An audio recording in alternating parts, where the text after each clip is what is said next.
All right, for some insight in the implications of this on Capitol Hill, we're joined by KTVU political analyst Brian Sobel. Brian, always appreciate your time. Let's start first with California Congressman Kevin McCarthy. Certainly what he said in private is very different than what he said in public. So what do these recordings mean for his relationship with former President Trump and his aspirations to be House Speaker?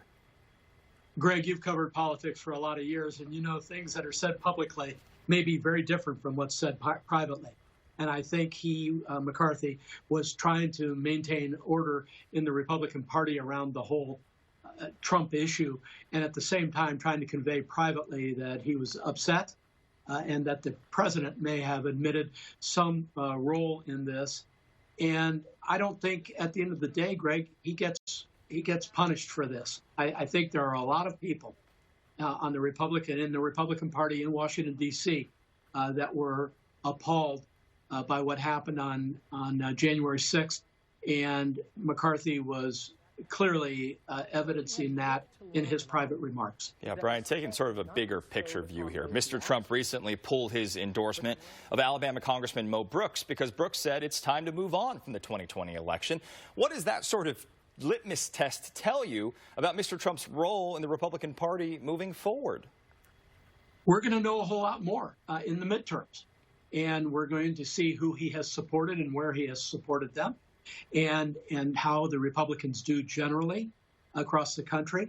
And I think there's a lot of people in the Republican Party that will privately tell you that it is time for Donald Trump to exit the stage and allow other conservatives to emerge, that he really has left a stain on the Republican Party in many, many respects that'll take years to overcome with respect to the January 6th rioting.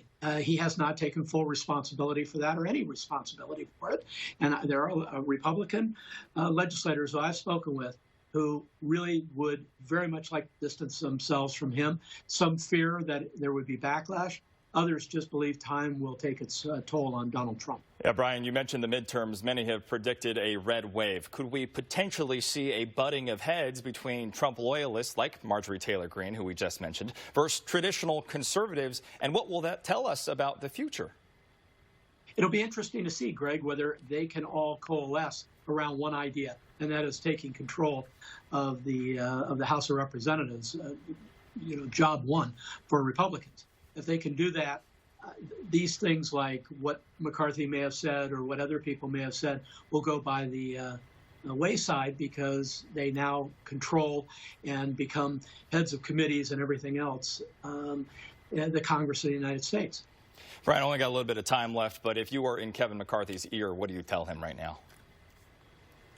Keep on making your phone calls to people. Let them know that your public comments were intended to keep Republicans together. Your private comments were probably closer to the truth.